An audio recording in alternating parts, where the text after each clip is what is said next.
Hoy vamos a mirar este tema, estamos en el tema de Cristología, las naturalezas de Jesucristo, las dos naturalezas del Señor Jesucristo. Vimos una la semana pasada y dijimos pues que en un sentido pues era lo más pequeño a ver. Y esto, hermanos, porque cuando se estudia teología hay un espacio donde se habla sobre todo de la divinidad de nuestro Señor Jesucristo. Es cuando abordamos el tema de la Trinidad.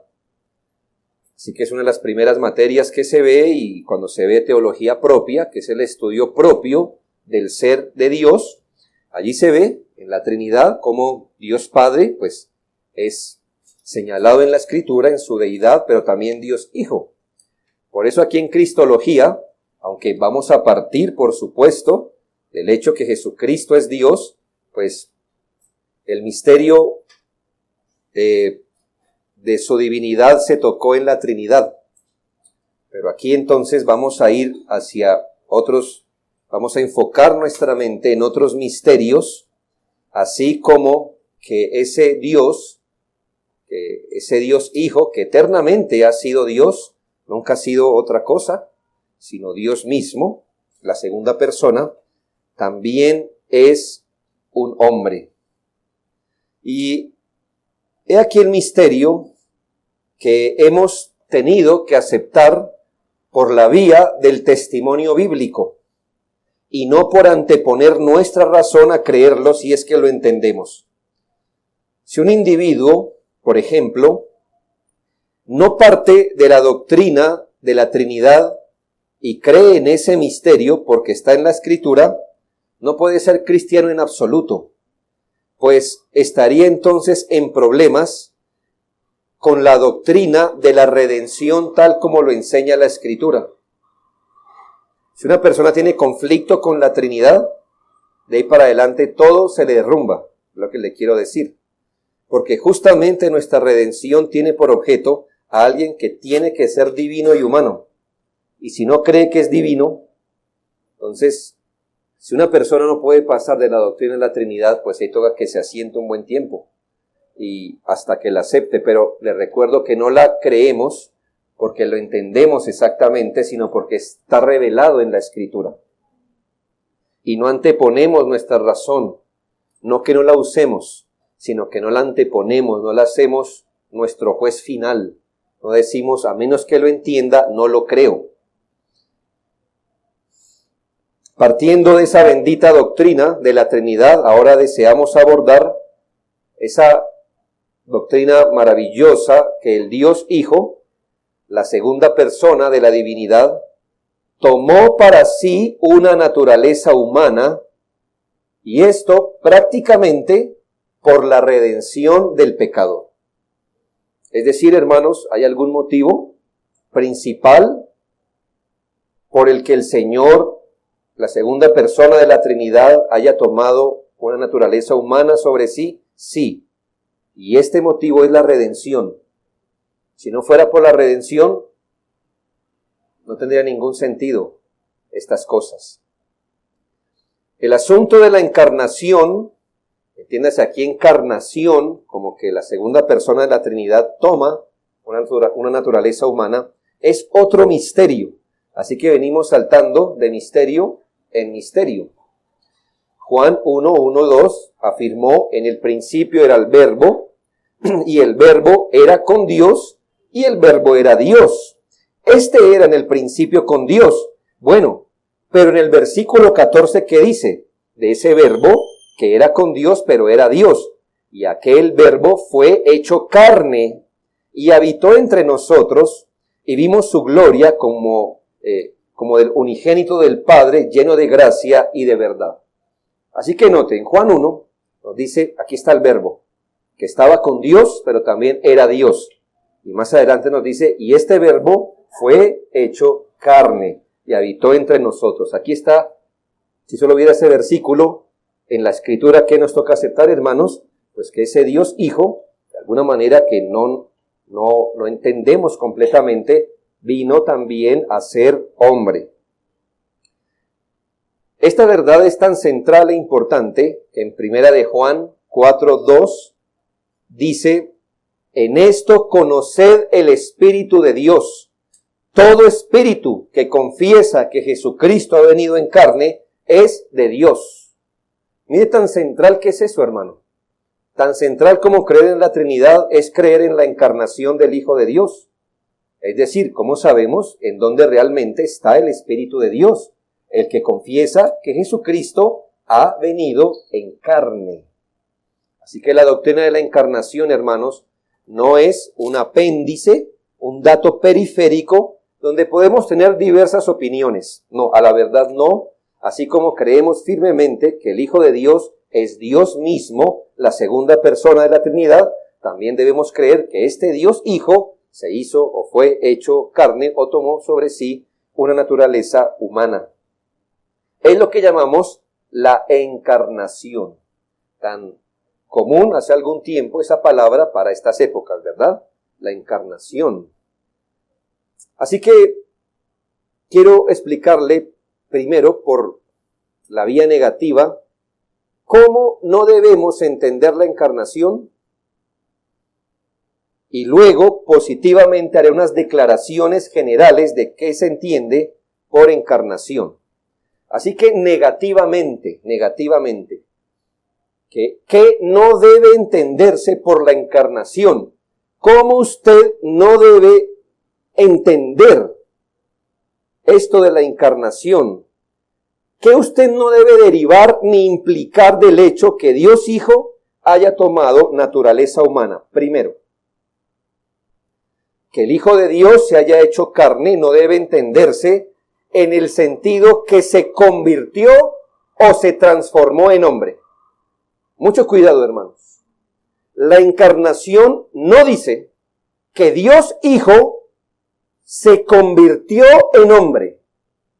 La encarnación no dice que la segunda persona de la Trinidad se transformó en hombre. No dice eso. Nunca lo entienda así. ¿Por qué? Hay que tener precaución cuando afirmamos que el Verbo se hizo carne. Es decir, podemos usar esa palabra, es más, es bíblica, se hizo. Pero no podemos darle esta interpretación, que el Verbo se convirtió en un hombre. Este planteamiento sugiere que antes Jesucristo era Dios, ahora se transformó en hombre. ¿Ya? Entonces, antes era Dios, pero ahora se convirtió en un hombre. Luego, si se convirtió en hombre, ya no es Dios. Cuidado con eso, hermano. A veces se explica la encarnación como que el Hijo de Dios abandonó su deidad. Cuidado con eso. Abandonar su deidad, ¿deidad qué significa? El hecho de ser Dios. Algunos dicen que Jesucristo abandonó su deidad para hacerse hombre. O sea, que Él abandonó el ser Dios para hacerse hombre. Cuidado, Dios no puede dejar nunca de ser Dios. Dios no se puede negar a sí mismo. Si Dios puede dejar de ser Dios, entonces no es infinito. No es absoluto. Dios no puede dejar de ser. No podemos pensar que un ser que era Dios, ahora es hombre. No. Siempre debemos afirmar, más bien, que la segunda persona de la Trinidad se hizo carne y apareció como hombre en el sentido que llegó a ser carne o que tomó forma de carne. Jesucristo no fue cambiado a hombre. Pues aun cuando tomó la naturaleza humana sobre sí, siguió siendo Dios. Su deidad jamás fue cambiada por su humanidad. El Hijo de Dios es quien vino en carne. Dios Hijo vino en carne. Esa es la forma de entenderlo. Segundo, ¿cómo no debemos entender la encarnación?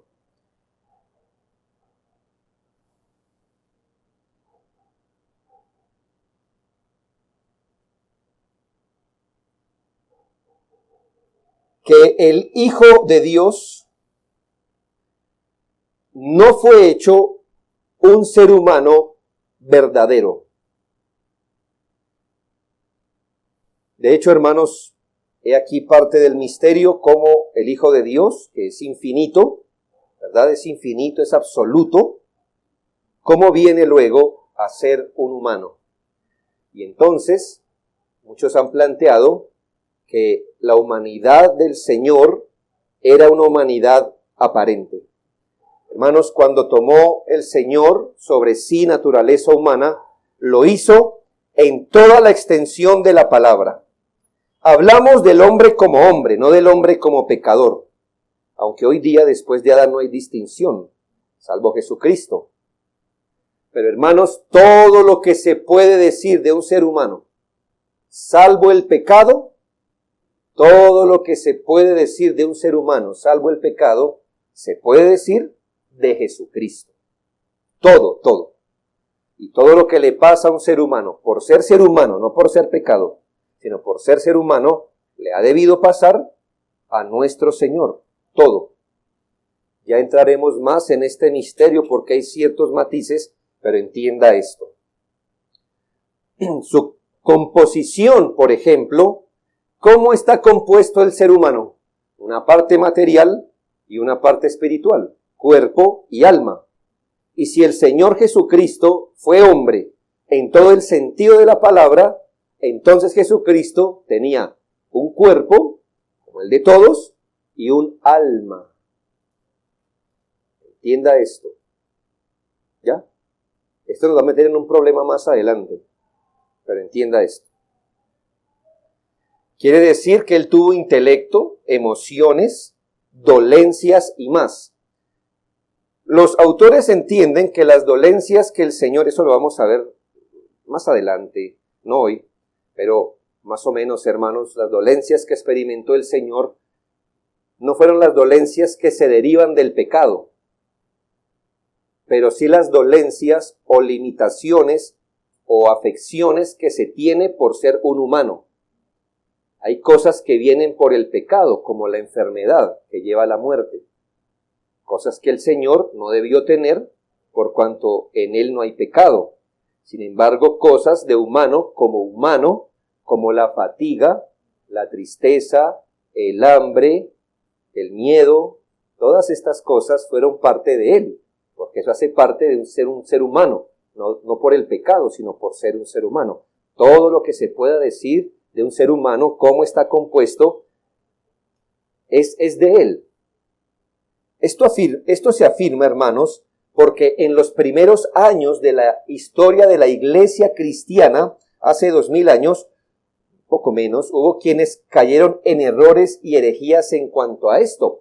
Por ejemplo, hubo un grupo que al comienzo, en la era apostólica, se reconocían como los gnósticos, y ellos afirmaban que nuestro Señor no se hizo carne, sino que tomó una apariencia corporal de hombre. ¿Sí nota la diferencia? No que haya sido un ser humano real, sino que parecía que su apariencia era la de un cuerpo humano. Es decir, que era un cuerpo algo así como fantasmal, como etéreo. Pero esto no es lo que dice la doctrina de la encarnación. Era una verdadera encarnación, el Verbo fue hecho carne y habitó entre nosotros. Si queremos hallar la diferencia de cómo el gnosticismo más o menos entendía la encarnación, la podemos tomar del ejemplo de los ángeles. Usted ve que en la Escritura dice que los ángeles son espíritus ministradores. Espíritus. Pero en el Antiguo Testamento, aún en el relato de María, si usted lo leyó, aparecen en forma humana. Hermanos, de los ángeles podemos claramente decir que no encarnaron, pero su humanidad era una apariencia de hombre, ¿ya? Era una aparición, no que ellos tengan carne real, porque son espíritu, sino que por un momento, para una visión particular, toman una apariencia humana para comunicarse con el hombre. Luego de dar el mensaje, hermanos, pues siguen siendo lo que son, espíritus que nadie puede ver. Si usted ve un ángel, usted tiene problemas, vaya al médico. Los ángeles son espíritus, y el Señor dijo, yo no soy un espíritu, como podéis ver, tocad mis manos. Entonces, por implicación, un espíritu que no tiene ni carne, ni huesos, ni manos, ni pies, nada, no se ve, no se percibe con los sentidos, porque es un espíritu. Por eso, para interactuar con el hombre, ¿qué tienen que hacer? Tomar apariencia de hombre. O si no, ¿cómo los escuchamos? ¿Me hago entender? Tienen que tomar una apariencia corporal para que la voz les salga y se les vea. O si no, hermano, un espíritu no tiene ninguna materialización en la verdad. Muchos pensaban que a Jesucristo le había pasado eso, que no es que se haya hecho hombre de verdad, sino que asumió por un tiempo una apariencia corporal. Tenemos el ejemplo del ángel de Jehová. Recuerda que nosotros dijimos en la clase pasada que sí o sí era el Hijo de Dios, nuestro Señor Jesucristo. Pero ¿qué pasa? Esas apariciones se llaman eso, apariciones. Porque no podemos decir que ese era el cuerpo con el que encarnó, sino que eran cuerpos temporales que asumía para que el hombre le viera y poder interactuar con el hombre. Luego de eso, de ese cuerpo prestado, hermanos, él seguía en las glorias eternas como el Dios segunda persona de la Trinidad. Por eso se llaman teofanías o apariciones de Dios. Pero en la encarnación de Jesucristo es distinto, porque él tomó una naturaleza humana real, no temporal, no fantasmal, no etérea, no aparente, sino completamente humana. Tercero, entienda esto y se lo digo porque yo espero que usted siga averiguando este tema. Y para los que leen esto, pues a veces pasa como que usted no está empapado, usted dice, no entiendo nada de lo que estoy. Posiblemente algunos de los que leyeron aquí ese capítulo de Chapel, de el Hijo de Dios, la encarnación, hubo cosas que uno dijo, pues yo lo leo porque ahí dice, pero ya veremos qué quiere decir. Hermanos, ¿cómo no se entiende la encarnación? Que la segunda persona de la Trinidad, al tomar una naturaleza humana, no formó una nueva persona. Entienda esto. Es que algunos han pensado esto. Tenemos a la segunda persona de la Trinidad, ¿verdad? Al Señor Jesucristo, antes de tomar cuerpo. Cuando Él se unió a una naturaleza humana, esto dio origen a una nueva persona. La persona de Jesucristo. Nosotros debemos negar esto completamente. Debemos entenderlo así. La segunda y eterna persona de la Trinidad tomó sobre sí una naturaleza humana, apareció en este mundo como un hombre, pero no como una nueva persona, sino como la persona eterna que era. No se formó un nuevo individuo. Lo que pasó es que esa misma persona, tomó sobre sí otra naturaleza. Entonces tenemos dos naturalezas, pero no una nueva persona. La única persona que siempre ha existido es la segunda persona de la Trinidad. Como dice un autor, hubo un cambio en la forma como apareció. Hubo un cambio en el estado en que se manifestó, pero no hubo ningún cambio en su personalidad. Es siempre la misma persona. En la eternidad, en el vientre de la Virgen, acostado en el pesebre como un bebé indefenso, seguía siendo la segunda persona de la Trinidad. ¿Le chocan las neuronas? Por eso es un misterio. ¿Cómo es que la segunda persona, la misma, la que había estado en la eternidad con el Señor, también estaba allí, envuelto en pañales, ¿ya? Pero es que no es otra persona, sino la misma. Y se lo digo, hermanos, porque a lo largo de toda la historia de la iglesia han habido herejías que se desprenden de esto. Bien, positivamente, negativamente ya vimos cómo no la debemos entender, pero negativamente debemos hacer algunas afirmaciones. Son afirmaciones, hermanos, que partiendo de este hecho le haré. Primero, entonces, debemos afirmar que Cristo adquirió un cuerpo verdaderamente humano. Verdaderamente humano.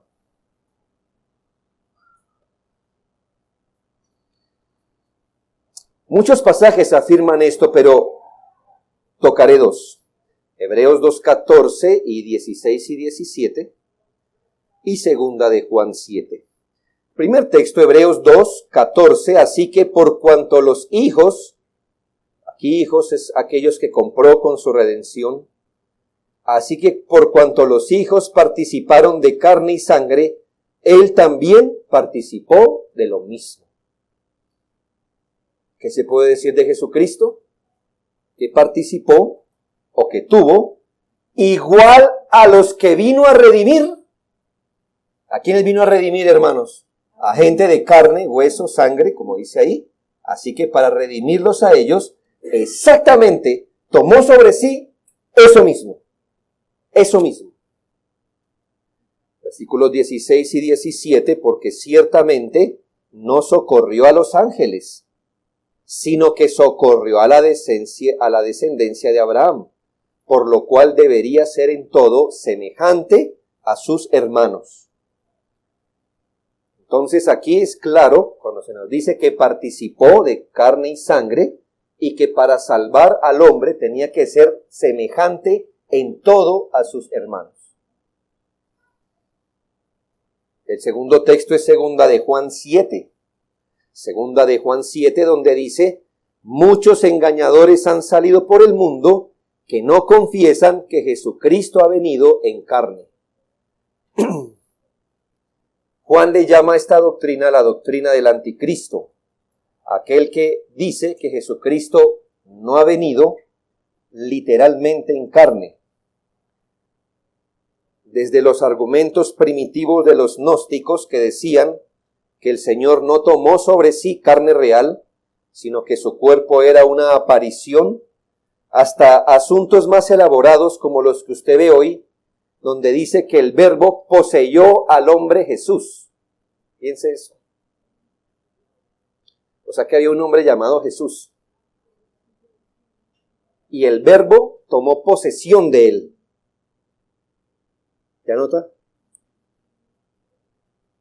Eso, hermanos, no, se lo tragan en Semana Santa con los documentales. Usted no se ha dado cuenta. Usted dice, ay, qué bendición. Semana Santa ahora para ver mis documentales para edificarme en la fe.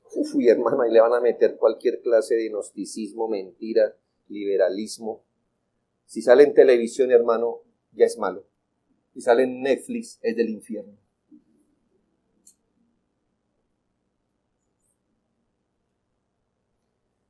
Muchos piensan que el Verbo, escuchen todo lo que tienen que hacer, que el Verbo entró en Jesús el día de su bautismo. Y que antes de la cruz el Verbo salió de Jesús. Porque Dios no puede morir. ¿Sí ve que es lógico? ¿Sí ve que da sentido? ¿Sí ve que atrapa? Pero no es bíblico. Segundo, ¿cómo debemos entender la encarnación? Jesucristo tenía toda la composición normal de un ser humano, cuerpo y alma racional. Como le dije, como espero que cada uno de ustedes vaya más adelante de lo que yo le puedo dar aquí, debe entender que hubo una herejía que afirmó precisamente esto, que el Señor fue un humano real, pero escuche esto, muy elaborado, pero esto se creyó hace muchos siglos. En un hombre normal, su composición es cuerpo y alma. Para ellos, la encarnación significa que la parte del alma de Jesús fue reemplazada por el Verbo, ¿ya? La parte espiritual de Jesús era la segunda persona de la Trinidad. Entonces era Jesús en la carne y Dios por dentro. ¿Sí? Tome el alma del hombre, ¿sí? Está el cuerpo y el alma. Y eso es lo que nos hace seres humanos, cuerpo y alma. Pero como estamos en un misterio, dicen, en el caso de Jesús, Él fue Jesús en el cuerpo, pero el alma, en vez de alma, ahí vino a posar el Hijo de Dios, es decir, el Verbo. Y así, mire, solución. ¿Era hombre? Sí. ¿Era Dios? También. Oh, no, hermanos. Lo que pasa es que nuestro Señor tenía un cuerpo humano y un alma humana. Y eso fue cuerpo y alma lo que el Señor asumió. Es Dios y completamente hombre. Ahora aquí hay un asunto. Yo voy a pasar rápido esto porque veo que sus ojos están así. Pero voy a pasar rápido. Pero por eso, quizás algunos que hayan entendido más, y es mi deseo, hermano, porque cristología no es para los pastores. Por eso en las iglesias se meten herejías. Y el pastor queda bien y los hermanos quedan, se los arrastra cualquier unitario. Y dice, ¿verdad que los unitarios creen lo mismo que nosotros? No creen nada, nada. Niegan la Trinidad, hermanos. Pero usted no espera encontrar un unitario en el cielo. Niega la Trinidad.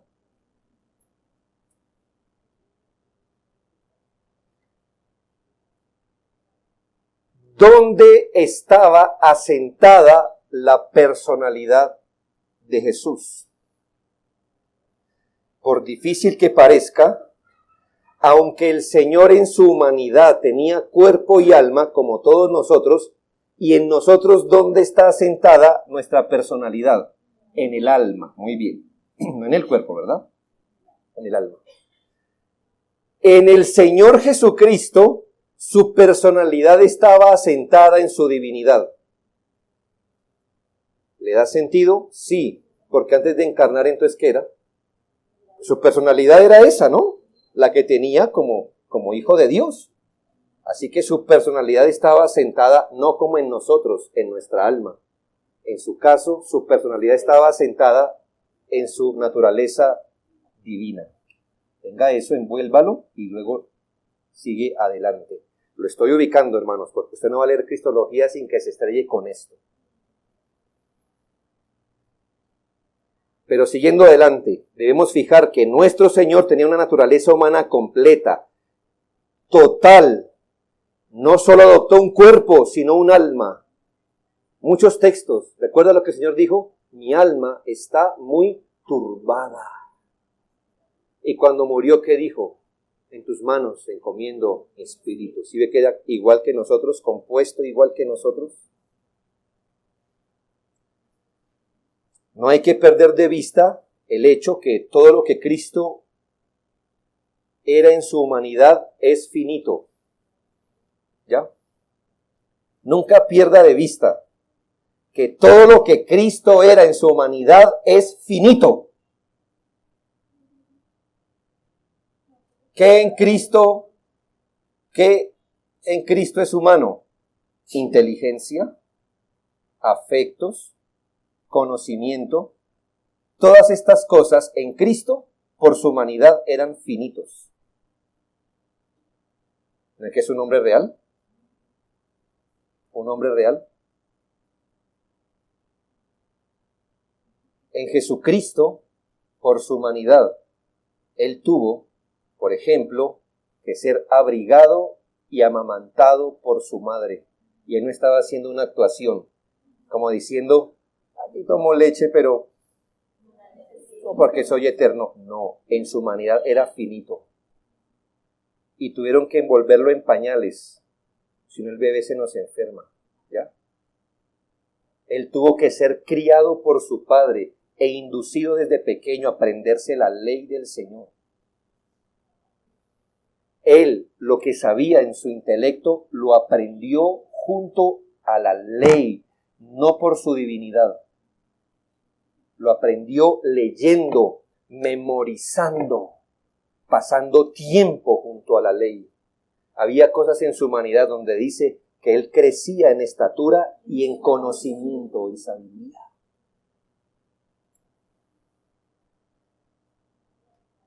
Sus capacidades físicas debieron crecer, sus capacidades mentales debieron crecer, porque así crecemos los seres humanos.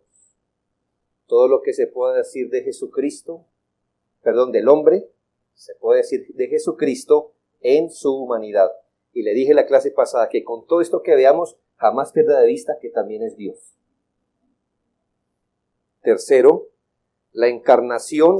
Me parece que aquí es la parte más complicada. Usted dirá, pensé que íbamos a lo más fácil. No, me parece que la parte más complicada es que el Señor fue gestado y nació como los demás hombres. El Señor Jesucristo fue gestado y nació como los demás hombres. Hablo de su humanidad, ¿verdad? Porque como Dios no tiene principio, Él es el alfa, la omega, Él es eterno. Y acá avanzamos a un punto complejo. ¿Cómo podríamos explicar que Jesucristo fuera realmente humano? ¿Por qué podemos decir que su humanidad es real? ¿Cómo tomó para sí la humanidad? Ciertamente, hermanos, Él tomó su humanidad de María, y esto por el poder del Espíritu. He escuchado que muchos cristianos dicen de María, ella solo fue el recipiente donde fue puesto el Señor, y que ser recipiente fue la participación de ella. Lo que pasa con la teología del recipiente es que si Jesús no vino de la humanidad de María, Él no es un humano real. Fue creado en otro lado, implantado en María. Y entonces no es el descendiente de la mujer que aplastaría a Satanás. No es nuestro hermano.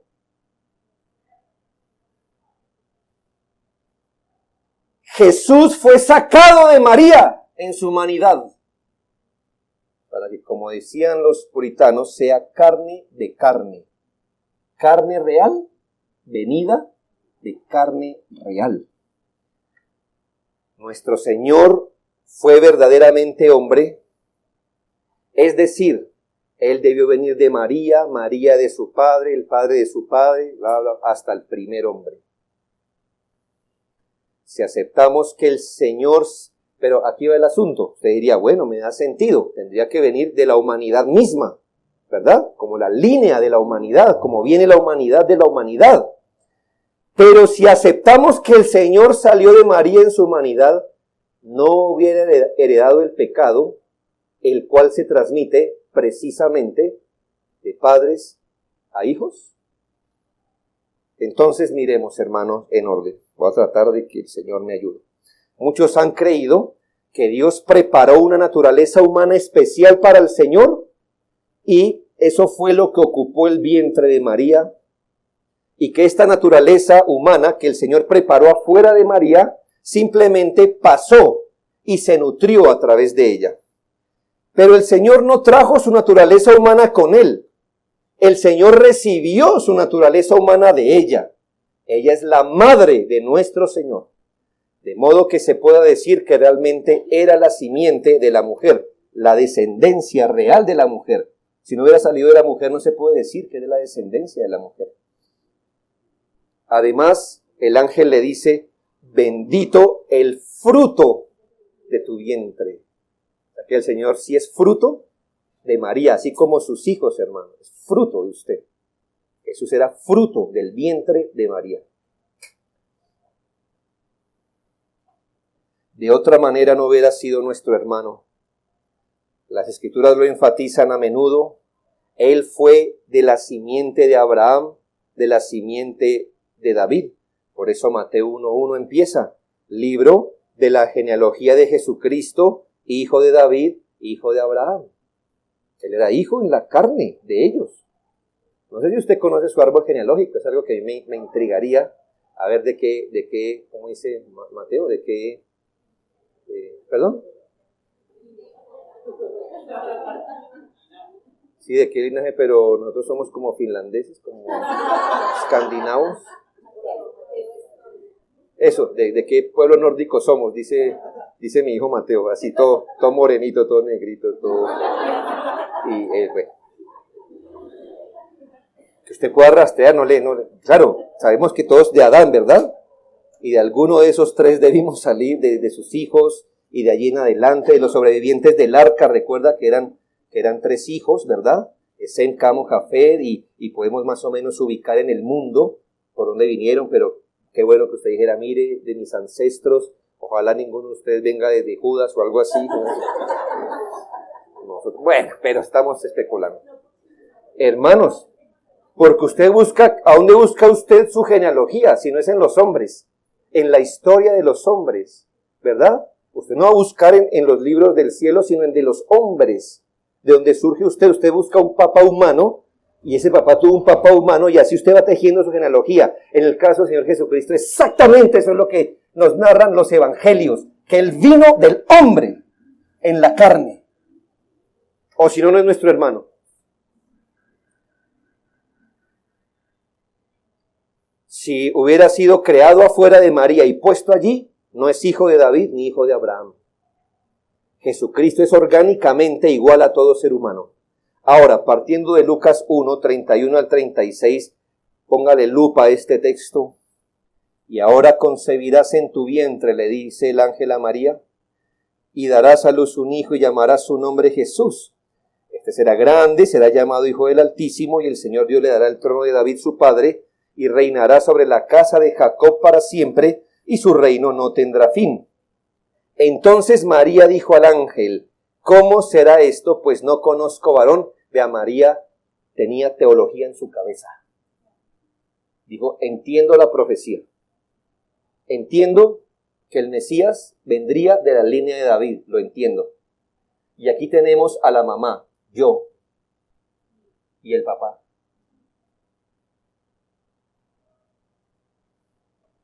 ¿Cómo será si no conozco varón?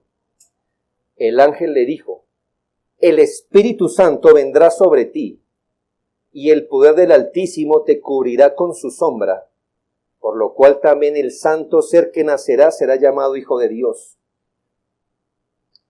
No se nos dice exactamente cómo, pero la respuesta es, en este caso no necesitará papá, porque el Espíritu Santo hará una obra, he ahí el misterio, que no se nos permitió ver atrás de eso, pero el Espíritu Santo vendrá y hará una obra de tal manera que nacerá completamente un ser humano sin varón,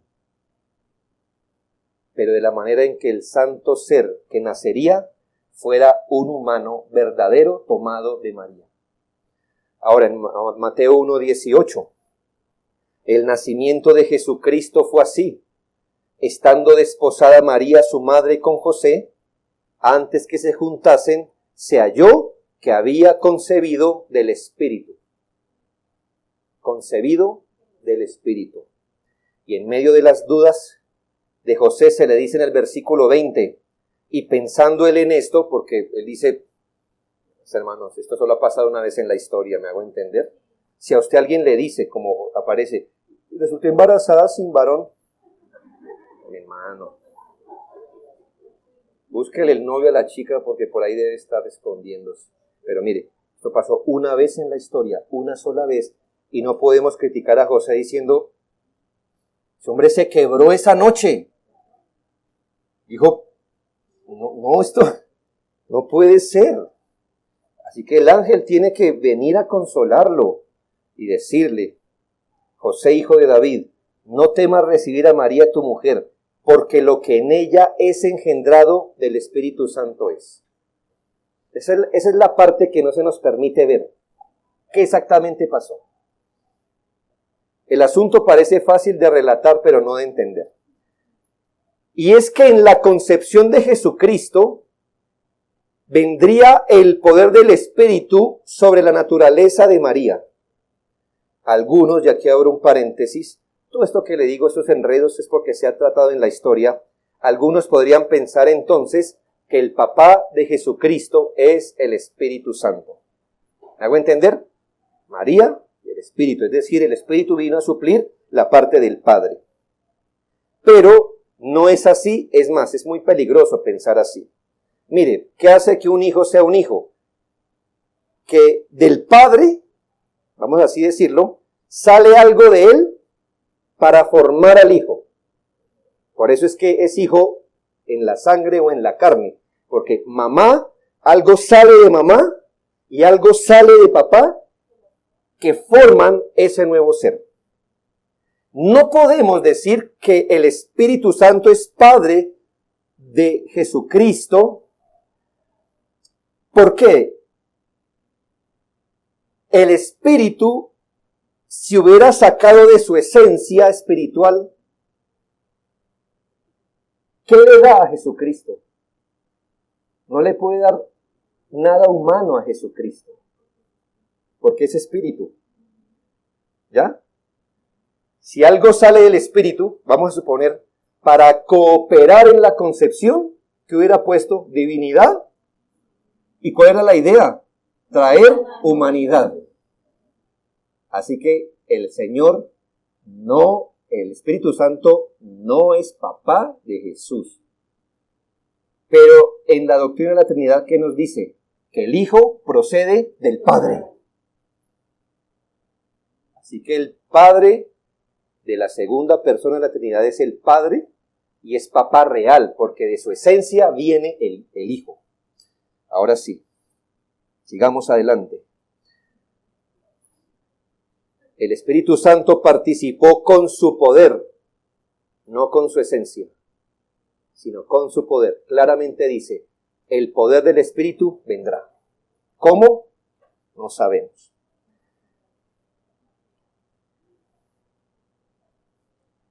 Todo eso está involucrado cuando quizás usted era un católico y dice, Jesucristo concebido por el Espíritu Santo nació de la Virgen María, ¿verdad? Tan bueno que se decía eso comiendo buñuelo. Y hermano, ¿se había puesto a pensar qué cosas decimos? ¿Qué cosas decimos? Y por eso estamos en contra de que hoy día, hermanos, eso mismo, ahorita mismo, a las 6, ¿no? 6, 7, 8, se cante, oh Verbo encarnado, oh concebido por el Espíritu Santo, y con esa misma liviandad pasemos a la fiesta. Oh hermanos, la Navidad, esa celebración la ha hecho más mal a este mundo que viene. Hoy día se transgredirá y se tomará el nombre de Dios en vano, de forma masiva. Gente utilizará el nombre de Dios y los santos misterios de Dios como la antesala antes de ponerse a beber y a quemar pólvora. Sigamos adelante. El nacimiento humano del Señor Jesucristo fue totalmente obra de Dios. La doctrina del nacimiento virginal afirma que nuestro Señor no tuvo un padre terrenal, no lo tuvo. No nació por voluntad de varón ni por poder de la carne. El ser humano varón, escuche, el ser humano varón no tuvo nada que ver con su concepción, pero sí el ser humano mujer. Y eso tiene muchas connotaciones. Leyendo de eso uno puede sacar varias implicaciones, me gusta esto, pero hermanos, ¿por qué no se le dijo a Adán, pondré enemistad entre tu simiente y la simiente de la serpiente? Pero se le dijo, ¿a quién? A la mujer. Y alguien dijo, hermanos, Dios tomó de la naturaleza humana su expresión más débil, que es la mujer, a fin de usar esa naturaleza para su propio hijo. Hay una frase hermosa que nos ayudará así como la naturaleza divina del Señor no tuvo madre, su naturaleza humana no tuvo padre. Otra vez, así como la naturaleza divina del Señor no tuvo madre, es incorrecto decir madre de Dios, la naturaleza divina de Jesucristo no tuvo madre, su naturaleza humana no tuvo padre. El Señor tomó sobre sí la naturaleza humana de María por el poder del Espíritu Santo. Y la pregunta sigue, ¿y por qué no se transmitió el pecado que se transmite? He aquí el misterio, hermanos, pero hoy día, después de tantos siglos, usted se queda asombrado, quizás antes no se podía ver. No es mi mejor ejemplo y no se parece, o sea, queda cortico. Pero lo entiendo así, hermanos. El Espíritu Santo tomó desde las células de esta mujer, las tomó de María como humana, no de María como pecadora. Y de alguna forma tan milagrosa, tomó su naturaleza humana, poniendo a un lado el pecado. Solo aislando de eso el pecado, el resto, normal. O sea, hermanos, que Jesucristo debió ser parecido a su madre, físicamente, y a sus hermanos. ¿Ya? Porque ¿de dónde salió? Pues de María. Lo único que el Espíritu Santo hizo fue tomar de eso y aislar algo espiritual, el pecado. Eso lo entendemos. Pero hermanos, mire, le coloco mi ejemplo débil, pero sirve. Hoy día, ¿quién iba a pensar que hoy los grandes científicos toman una célula y le sacan solo una parte de la célula? Así no utilicen lo demás. Y esa la toman y a veces la ponen en otro lugar, en otros sistemas o lo que sea. Y usted dice, ¿cómo lo hacen en asuntos tan microscópicos, donde una célula es un montón de cosas entrelazadas, como pueden coger, por ejemplo, la proteína de una célula? Aíslan la proteína y dejan esta célula sin proteína. Usted dice, no sé, pero hoy lo sabemos que sí se puede. Hermanos, si todo eso hace un hombre, ¿qué no hará el poder del Espíritu? Ahora, díganos cómo, hermano, el poder del Espíritu la cubrió y sacó de María, como humana, pero no como pecadora. Por eso vino un santo ser. Mire lo que hace el catolicismo romano. En el dogma de la Inmaculada Concepción dicen lo siguiente: la única manera en que este ser naciera santo y sin pecado es que ella fuera santa y sin pecado. Entonces, cuando María fue concebida en el vientre de su mamá, pasó esto que yo les estoy diciendo de Jesucristo. ¿Cómo es esto? Pues si se van a tragar un milagro, tráguenselo en la persona del Hijo, no de María. Pero ellos creen que María fue concebida en el vientre de la madre. El dogma de la Inmaculada Concepción no es de la Inmaculada Concepción de Jesucristo, es de la Inmaculada Concepción de María. Eso es lo que se celebra el 8 de diciembre. Que María, cuando fue concebida en el vientre de su mamá, fue concebida sin pecado. O sea que María era inmaculada. No, maculada, mancha o pecado. Sin pecado, sin mácula. El catolicismo cree como dogma y dice que ni se arriesga a creer lo contrario si no quiere caer en el infierno, que usted debe creer que María era una mujer que fue concebida en el vientre de su madre sin pecado, vivió sin pecado y por eso pudo dar a luz un ser sin pecado. Bueno, amigos, si se van a tragar un milagro, tráguenselo por donde la Biblia lo dice. Que eso exactamente fue lo que se hizo, no en María, en Jesucristo. El Señor fue librado de toda contaminación. ¿Por qué? Porque si iba a pagar por el pecado, no debía ser pecador. O si no, estaría entre los deudores, no como un fiador. Tal fue el efecto del Espíritu Santo y por eso dice la Biblia, el santo ser que nacerá. Y no dice la santa mujer que lo dará a luz, sino el santo ser que nacerá. ¿Quién era el santo? El Hijo, no María. Y nosotros no peleamos con María. María debe estar abochornada si pudiera oír todo esto que se ha dicho de ella. Pero cuando ella escuchó esto, escuche lo que dice el Magnificat. Engrandece mi alma al Señor y mi espíritu se regocija en Dios, mi Salvador. Mi Salvador. Ella todavía creyó muriendo que necesita un Salvador. Es la única madre que ha debido creer en su Hijo para ser salva de sus pecados. Imagínese poner su confianza en su Hijo en la carne, como Dios hombre, para ser salva. Luego, hermanos, tenemos que aceptar que el nacimiento de Jesucristo fue como todos. ¿Cómo, hermanos? Después del tiempo señalado, el Señor no se gestó en 3 meses o en 4. Nació como nacen todos los hombres. Uno de los asuntos de la Navidad que más nos conmueve, hermanos, ahora sabiendo esto, es que cuando el Señor nació, su madre tuvo contracciones normales. Su padre, como todos, experimentamos en un tiempo corriendo, nervioso.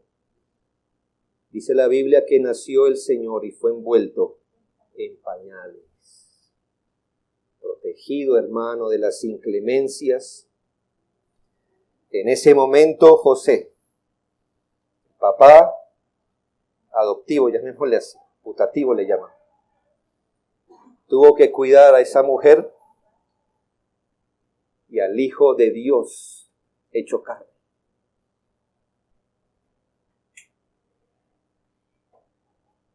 Uno como nosotros nacía en Belén, y esto para este gran propósito. Al menos llévese en mente. ¿Por qué todo esto? Porque nuestro Redentor debería ser el representante de los seres humanos. ¿Sabe, hermano, qué es el representante? En la Biblia se usa una figura que se dice el fiador. El fiador. Es decir, alguien que asume la deuda de otro. Y si él quería ser el fiador del pecador, entonces eso tiene varias connotaciones.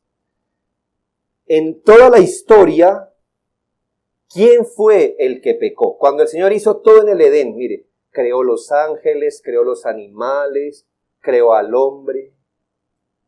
¿Quién pecó, hermanos? Si no fue el hombre.